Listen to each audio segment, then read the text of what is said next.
No worries. I was checking on you and see how you've been doing this far. How's everything? Thank you. Everything now is good. So far, good. Great. My father's situation is more better than last week, Uh-huh. and yeah, he's recovering. He just got the Okay. second dose of the vaccine, and Mm. everything went worse. Went worse or better? No worse. Does that mean that he had some sort of leftover of the virus when he took the vaccine? No, at all. No, Mm. at all. But some complications happened after the second dose of the vaccine. Mm-hmm. Yeah. And how is he doing right now during Ramadan? He's good. He's very good now. How are He's you much doing better now. during Ramadan? Actually, I am running everywhere. What kind of errands are you running? Between work and family and Mm-hmm. doing grocery shopping, some groceries, trying No, just to catch everything. Sorry, وليد? I can hear you. Do you hear me? Okay, yes, I am yes. just taking notes here. I want you to tell me a little bit about what have you been challenged with over the past 10 days in terms of the workload and the kind of duties that you have. And specifically in details when it comes to the kind of communication that you've been maintaining with the companies and the recent crisis of oil between Russia and Ukraine and all of that complication and how that has added another layer of challenge to your work, but in details. I will try my best to give you some Great, details. great. I'll be just taking a few notes here. Okay. Regarding the work challenges, Mhm. it's kind of quiet time of the year. Mhm. The months of March and April, since it's full of holidays. Mhm. So everyone is taking vacation, traveling outside the country. So to be honest, everyone in a high position in the Mhm. Ministry of Natural Resources are out of the country. So there Now, is no challenges. okay, great. That's actually a very good time for you to do some self development as well as trying to discover new venues Yeah, for your work exactly. and And for discovery and for adventure, of course, because this is the yes, pretty much the best season of the year. I know that the case of your dad has just added another layer of yes, challenge to you. But we always say, but there's always, but there is a little bit of room for adventure and a little bit of room for self-development. So tell me, how has Haja been working on doing some self-development, investing some time in reading or yeah. doing a little bit of adventure here and there, even just going with friends to do some grocery shopping or something like that?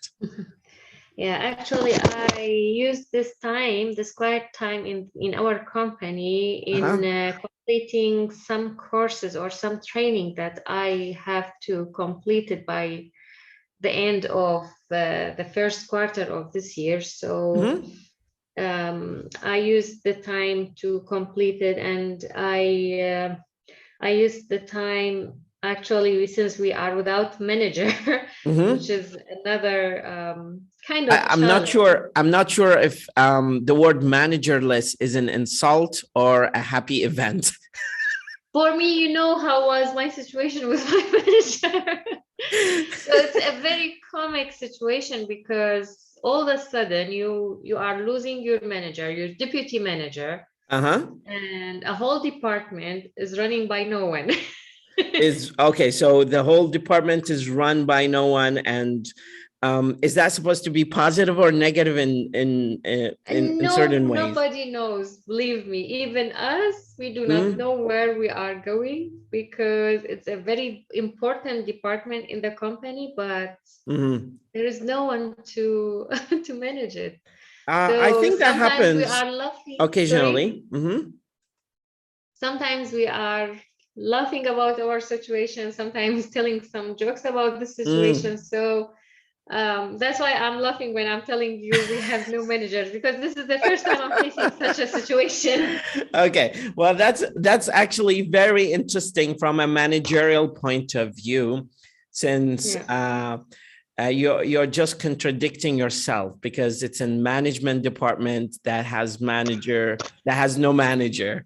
Exactly, you know? But that doesn't always mean the news are negative or anything. Probably this happens all the time, since you are part of an international organization or company, and this company has a high expat number of representatives. And because it has high level of expat, it is subject to the changes of schedules and the conflicting holidays between abroad and the country, in particular when it comes to talking about events that happen during summer. As you know, this is the beginning of the season of summer and holidays in the United States and in the UK. And it just happened to me for 3 consecutive years. I remember when I was back in the United States, I was doing my master's degree the first year, and I was just I'm not going to say stupid, but I was very basic in terms of my thinking and my ideas and my planning and my vision and my adventures. And I was not able to seize the moment to go on an adventure to see Lake Tahoe or see New Mexico desert or go to Nevada to see Las Vegas. The first year was kind of conflicting year because I didn't have that quite time management, and I was exiting a zone called Iraq, where everything is unpredictable and everything is random and everything is unplanned, to a very systemized country where everything is systemized. You can just predict what happens 6 months ahead and what people might do in the upcoming year. You can actually log into our website. You could at that time, of course, not now. We could log into our website and we could see our graduation day 3 years ahead. 3 years ahead. And that was quite surprising to us because we were not used to this kind of environment. We were not used to this kind of life setting where everything is systemized and goes in sometimes monotony, if you know this word. Monotony يعني ملل. Not boredom, monotony. يعني جاي من كلمة monotone, يعني beep. It goes like this. So the first year I was finalizing my final deadline papers for before summer, and it was during May. So it was late April, beginning of May. Everybody was wrapping up his paperwork, and he was just submitting in hurry everything that they can to their professors so they can get the feedback and proofreading and submit their final draft of their paperwork.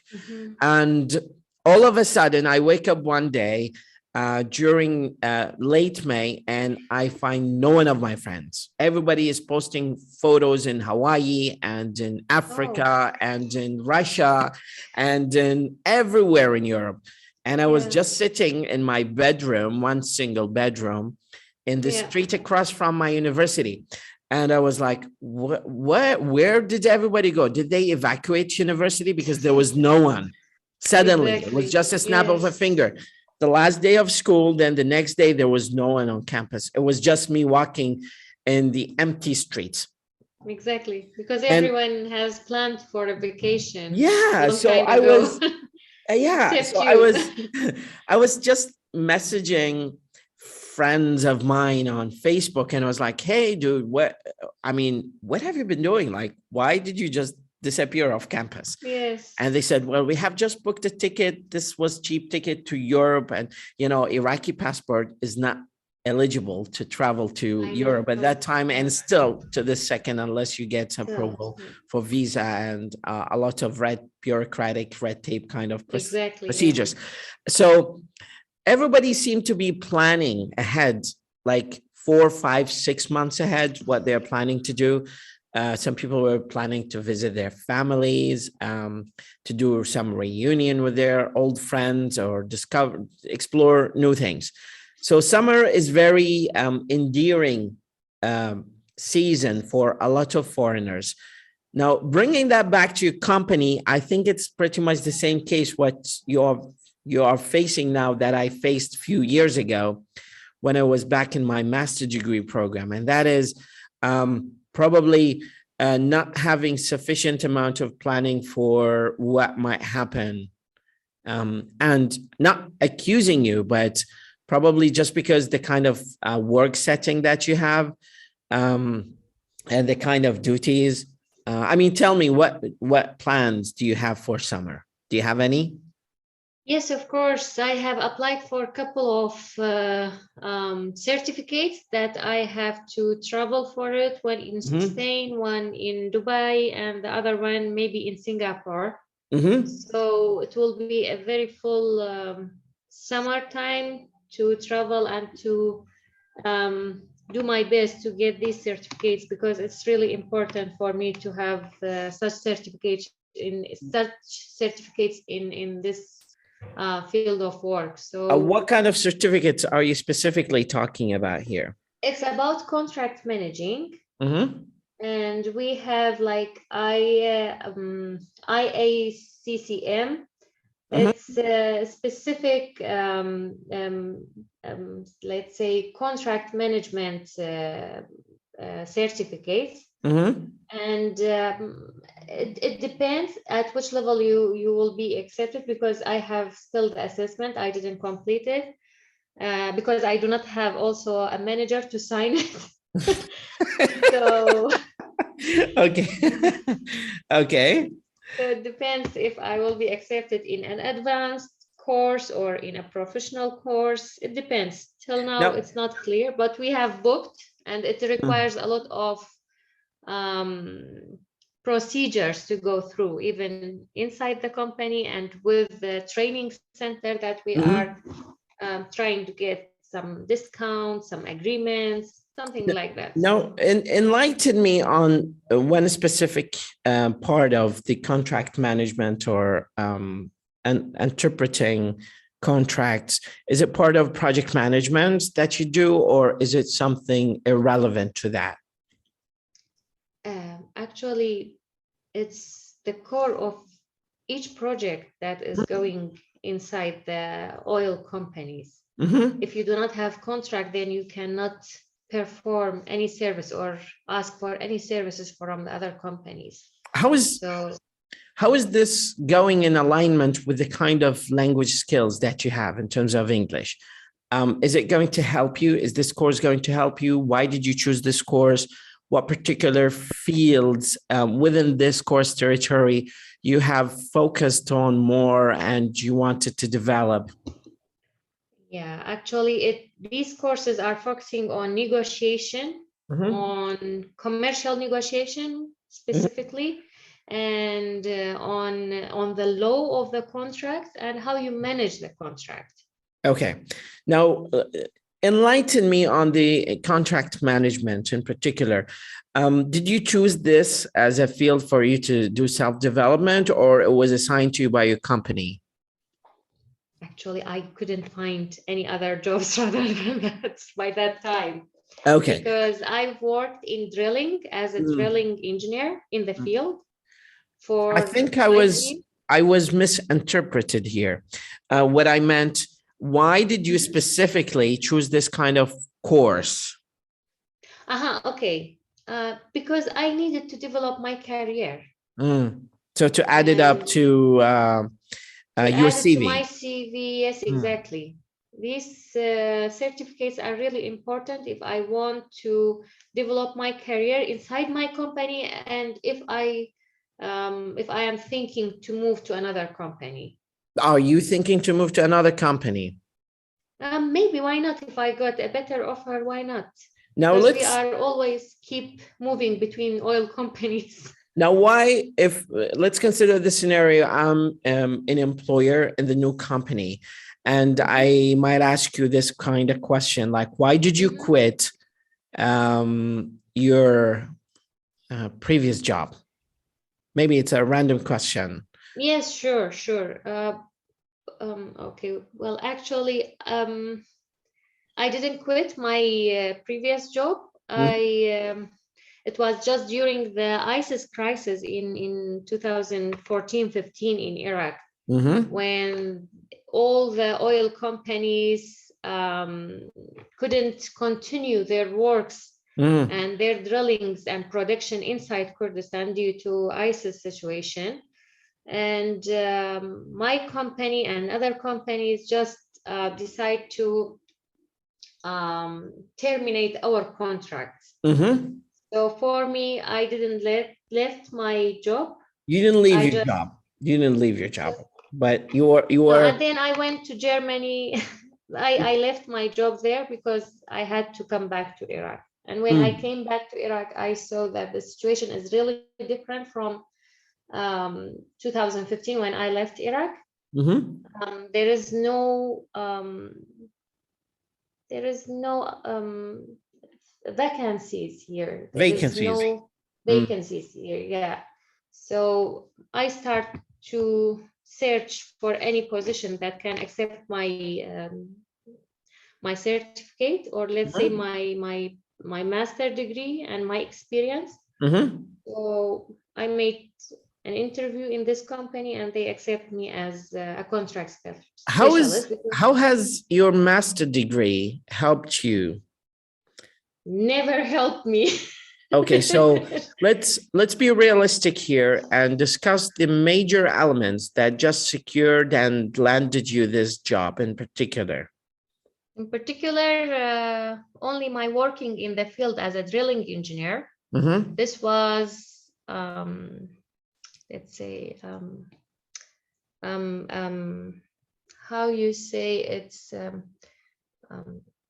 يعني she أهلني. Qualified you.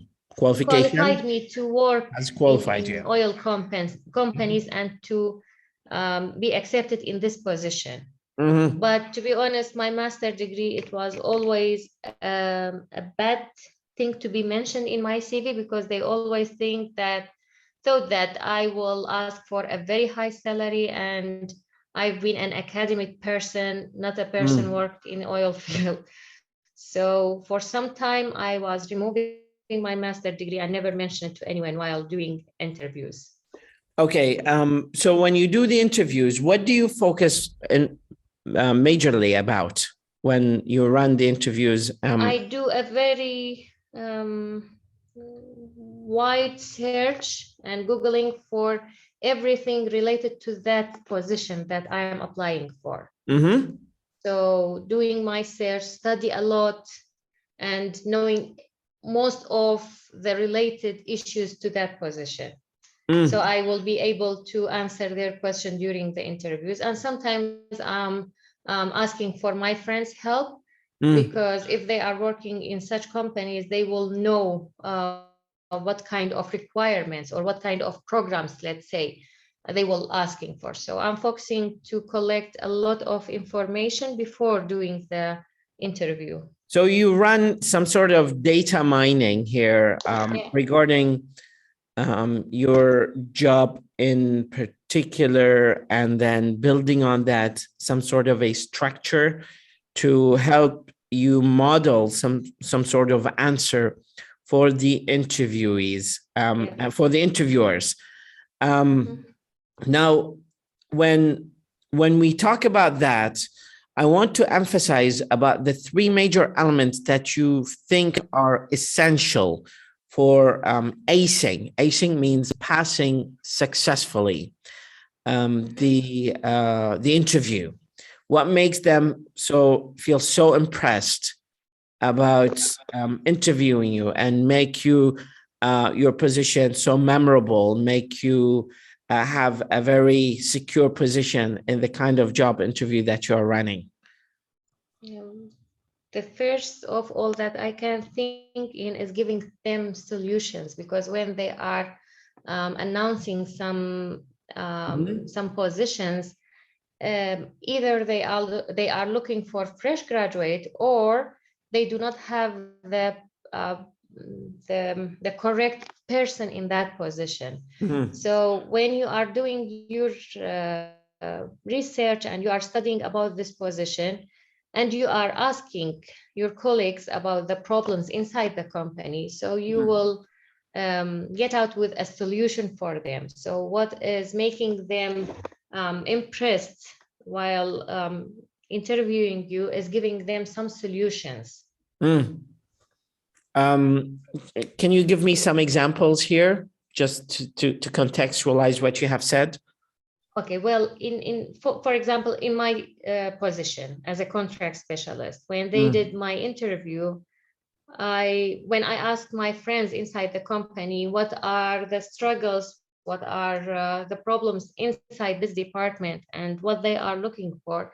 While we are talking, I was collecting, let's say, an idea for myself, what is the lack in the department. So the first thing that jumped in my mind was that they do not have a cost controlling, which means when a contract is expired, they do not know about the deadline, they do not know about the budget, how much left in it. So that was the main problem when they looked for how do you take advantage of that gap in this business model or in this company, and you try to squeeze in to fill it in? I didn't get your point. My question, let me rephrase it. How do you find the gap in this when you ask the employers, or you notice from the company's behavior? How do you take advantage of the fact that there is something missing in this model of business, and you need just to bring yourself as the solution to them? Well, first of all, when I am asking the people inside the company what are their problems, then you kind of collecting information about the problems inside the organization. And when you are doing the interview, the interviewer is asking you, if I have such a problem, how you will solve it. So you give him a solution. And this is the core of each interview. I don't know about other interviews in organization or NGOs or anything else, because I just work in oil companies, but this is mainly how they are doing the interviews. First of all, they are asking about, and to give them an introduction about yourself, and then they are asking about your previous experience, and then they are start to ask you about problems and how you will solve it. Okay.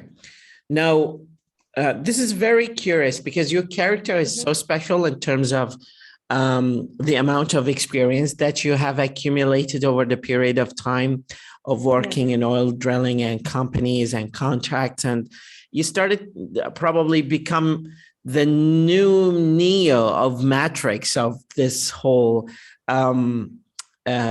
domain of work and business and contract and the conflict among companies in terms of the competition and how you can secure a contract from a bidder or something like that. So how has this helped you shape your personal skills? Studying a lot.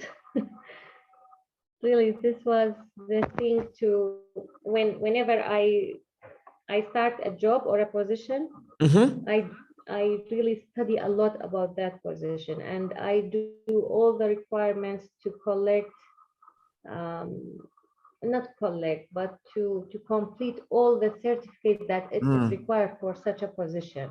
Okay. For Now example, when I was, sorry. Go ahead. Sorry, when I was working as an IT, I was trying to complete all the networking certificates like CCNA, CCNIA. So when you are enrolling in such certificates or in such training, you are getting more information and you will have better solution for such a company. So this will help to make the company wanting to keep you as long as possible. Okay, so you become an asset. Exactly, yeah. In terms of the company and the position of the company and your performance and your exactly. Job in this aspect in particular. That's quite interesting. And actually, I will definitely say that you have so rich experience in terms of business communication with companies and how you can shape that in a direction that can be positively adding value to your company and to your personal self. Now, how and where do you see yourself working on this career in 5 years?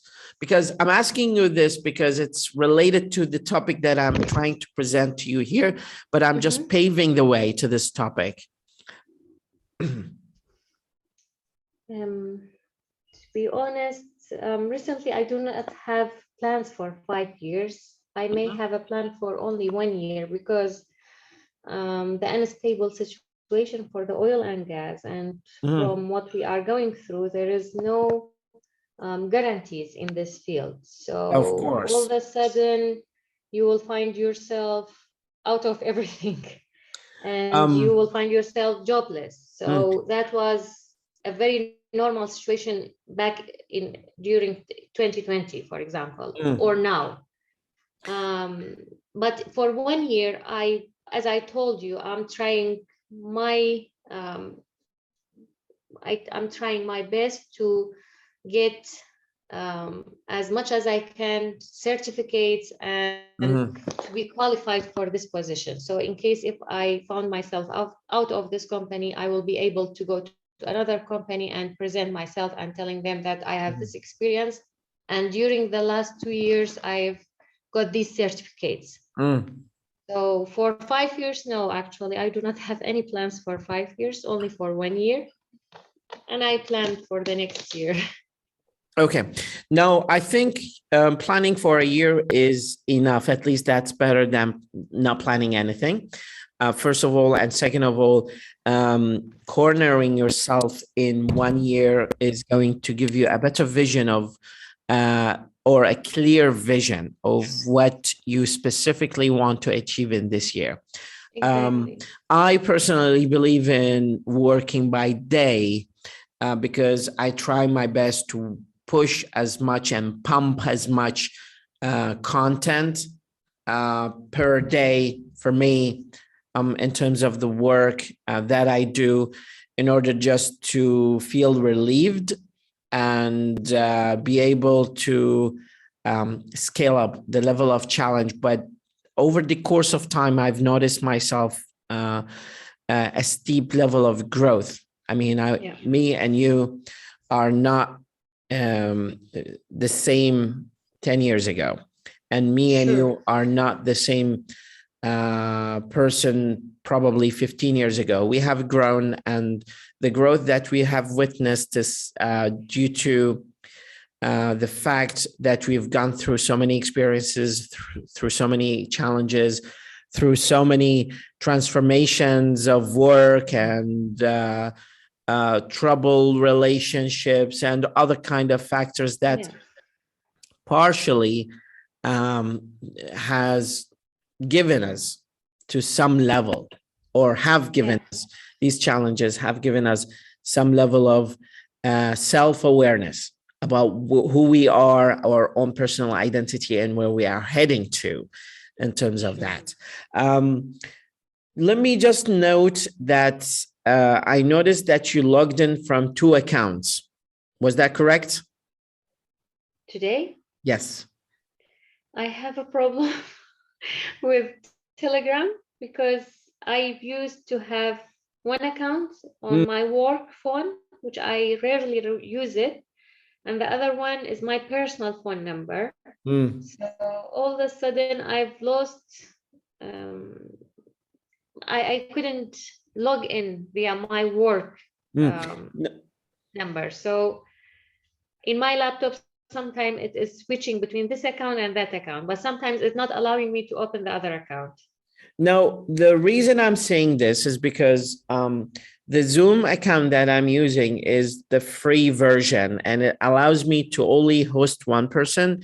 So if I am hosting 2 people, it's going to be disconnected after, I think it gives me a trial of 40 minutes. That's why I just noticed that we have the problem also, yes, sorry for interrupting you. Once I tried to open the link of the Zoom meeting, the electricity gone.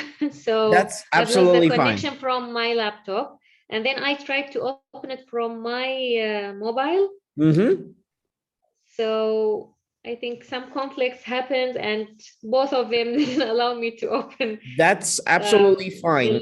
Just in case you get disconnected, I will be sending you another link to continue the discussion, because from what I see here, that I only have 7 minutes left in this interview. Okay. I'm going to send you here a link to a Google document. We just need to discuss a little bit tonight, and then we are going to build up on some technical writing and responses for our writing, because this is what I'm trying to discuss with you tonight. I have sent you the link here. If you can just access it, that would be great.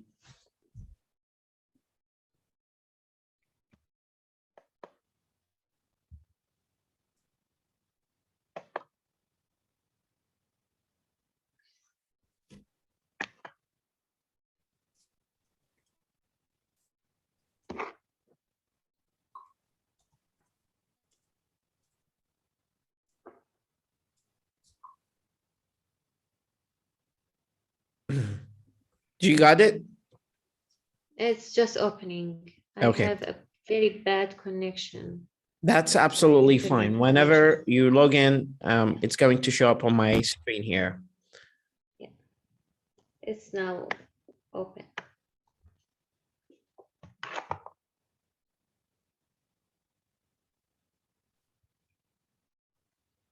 d.وليد? Yes, I can hear you. Okay, it's now open.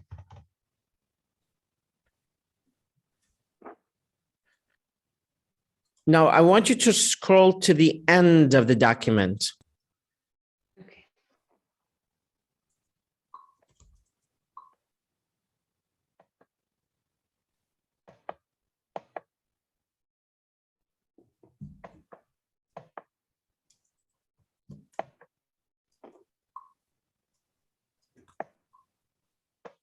You got it? I had some problem. It's just stuck. Yeah, scrolling down. Yeah. Take your time.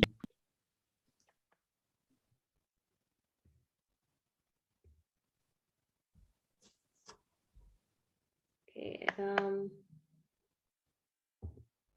Okay, reminding a contact who you are. Is this what you mean? Here, go to the last document. Scroll to the end. I think it's page 9. Okay, yeah. Do you see it? It says Tuesday, April 5th, 9 to 10. Yes. Have you got it? Yes.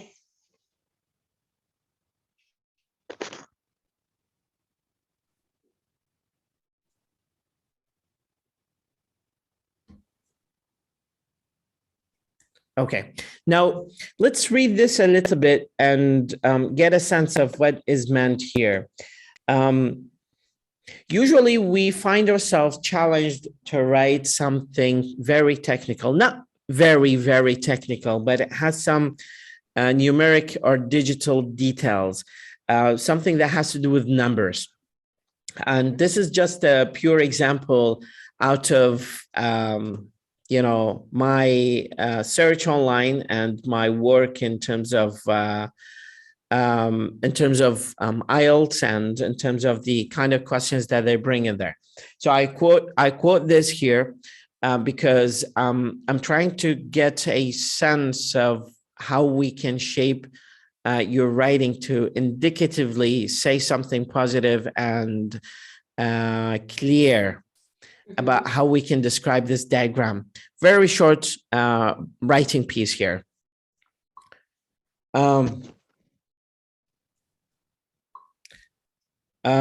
So if you see here, write a report for a university lecture describing the information below. You should write at least 150 words. Do you hear me? Yes. Okay. So this is, I'm not sure why it's not showing here. Let me just make it a little bit smaller. So this is the housing, food, healthcare, education, transportation, and other. Let me just transfer it to the second page in case you don't see it here. Do you see a clear image of the diagram? Yes. The pie. Okay. So in 1950, 72% of this was dedicated to the expenditure, household expenditure, اللي هي المصاريف الخاصة بالبيت. 72%, 72.1% was dedicated to housing, 11.2% for food, 2.4% for health and education and transportation and other. While in 2010, there is 22% was for housing. So there is a relatively cheaper trend here in terms of the difference. So what I want to say here, can we develop some writing of 2 paragraphs where I can see how you are going to use this to write a short paragraph about housing between 1950 and 2010. But let me confirm first with you. Are you able to write here, type some simple response to show me the difference between housing in 1950 and 2010 or not? Right now? Yes.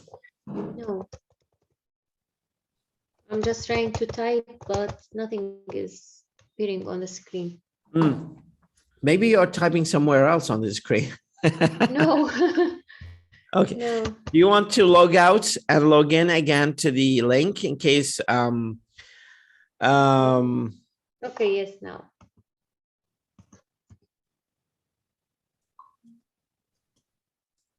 Okay.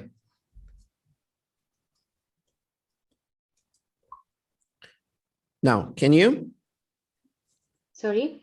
Can you type? Yes. Okay. Now, let's imagine that I give you a writing and speaking are completely different phenomena in terms of even they are productive skills, but they are completely conducted and completely done differently. Why? There was a very simple reason. Writing takes a lot of thinking, processing, editing, proofreading, producing, and then editing again. While speaking, I mean, a lot of the things that we say in the urgency of the moment go unfiltered. And sometimes it's really hard to retract what we say. Sometimes we kind of hurt the other person if we say something accidental and not in or suitable for the moment. As an example, had we had the chance to compare what Will Smith has done in Oscar, for example, you notice that he said something to Chris Rock. Have you seen what happened? No, actually. Okay, so what happened was Will Smith, Chris Rock was delivering the speech for the Oscars. Okay. And he said something about Will Smith's wife's hair. Give me 1 second. Okay. So Chris Rock was presenting, he was the presenter for Oscar, and he said something about Will Smith's hair, wife's hair. She has some medical condition where she loses her hair, and it seems that Will Smith was offended by what he said. So he walked on the stage and he slapped Chris Rock on his face. Oh, okay, really? And it was live, it was on Oscar. And it got worse when he sat back, he started shouting on Chris Rock to keep your mouth, keep your fucking mouth, or keep my wife, I'm just quoting exactly what he said, keep my wife's name out of your fucking mouth. Okay. He repeated that, I think 2 or 3 times. And it was in front of all the Oscar nominees and actors, and, so it was really embarrassing. What makes it funny is that he won an Oscar in that evening. Okay. And it's very interesting because that event was gone viral on media. Later, what I'm trying to say here is that he said that in spoken English, but few moments later, when he wrote an apology to Chris Rock, he wrote something completely different. He was so apologetic. He apologized in a very beautiful manner. Now, the kind of behavior he said and he has done in spoken English is completely different from that one. From what he said. In written. The point that I want to make here is very simple. The point is, what people say is not necessarily similar to what people write. And what you have said now to analyze this is more of spoken English, not written English. So in a way or another, I want you just to convert this into something written. Why? Because eventually, maybe at some point in time, you have to convert what you're thinking about in your mind into something written. Okay. Now, this is what I wanted to say. Probably this chart is going to be some sort of an assignment and challenge to you. And I will be very strict on the kind of words you use here, because we are not using normal descriptive English. We are using technical descriptive English. And I'm not expecting you to bring the best of the best of the best sample of writing. I just need probably maximum 200 words or 300 words to describe this. We will discuss it, because I predict that in future you might face an occasion or a situation where you write something identical to this. Okay. Now, so this will be a homework, or just do it now? I don't want you to do it now. Probably this can be a homework for this week, whenever you have free time to do it. In addition to this, since you're having a break-free time of your work, I have sent you a document, and this document has probably some basic elements that I need to discuss with you in the upcoming meeting. I'll take advantage of that. Okay. So if you see here in this document, I know there might be some delay in reflecting the document on your screen because of the internet. This is something called chasing and being chased. And this is the kind of negotiations that we go through while firing back and forth to agencies and companies, and trying to keep your nerves down and be diplomatic. Sure. So this is called chasing and being chased. I was reading this in from a book, so I have extracted this from a book that deals with academic writing, but I thought this might be useful to us. So being diplomatic while sending requests here. Be diplomatic when sending reminders. So as an example here, let's read this. Ensure that you send reminders in a friendly tone with no sense of frustration or anger. Here are some examples. I was wondering if you had had time to look at my email dated February 10th. See below. Sorry to bother you again, but I urgently need you to answer these questions. Probably very busy. I know that you are extremely busy, but could you possibly? I know. You must be very busy, but if you could find the time to do this. I know this is a lot to ask, but I really need an answer by today. If you are just reminding a work colleague in the usual everyday routine, then you could say, sorry to bother you, but. Sorry to chase you, but is there any update on? Did you get a chance to look at this? When you have previously emailed an attachment. So this is the kind of writing that you're probably used to in terms of email.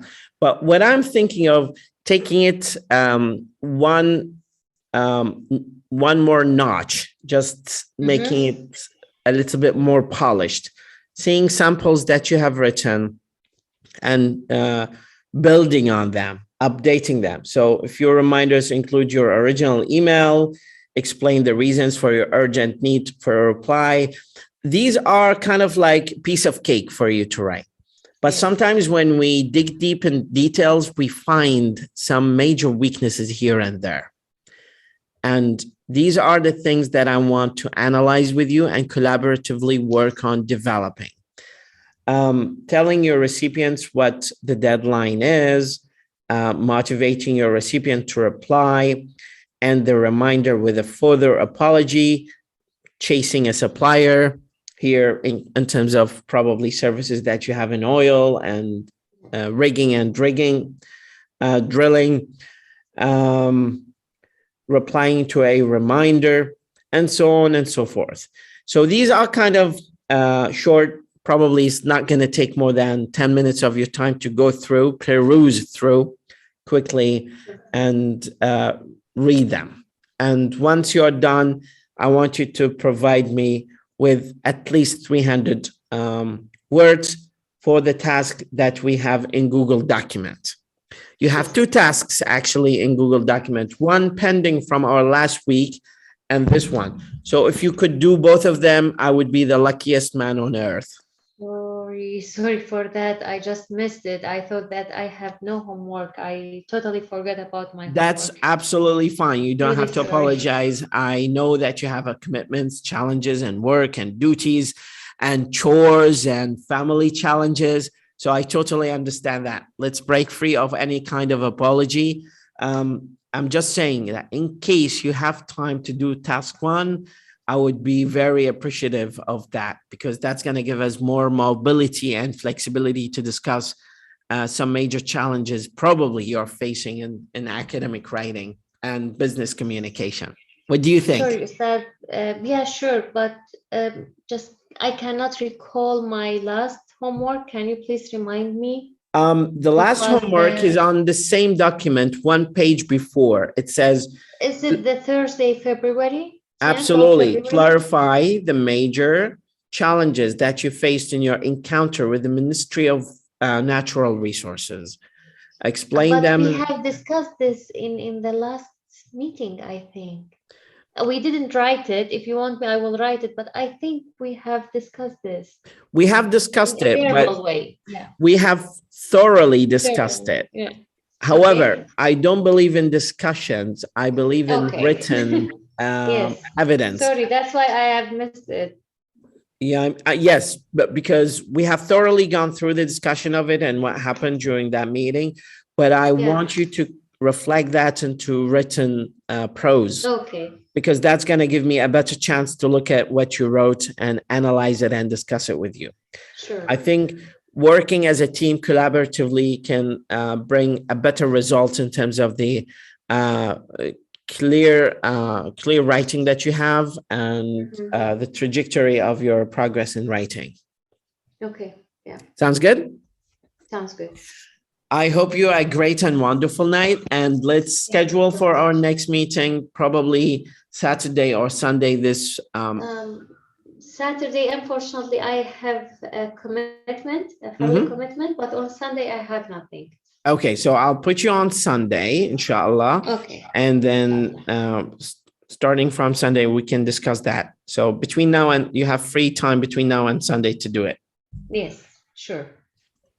Okay, that would be great. Okay. I wish you a great night, happy Ramadan, and see you on Sunday, بإذن الله.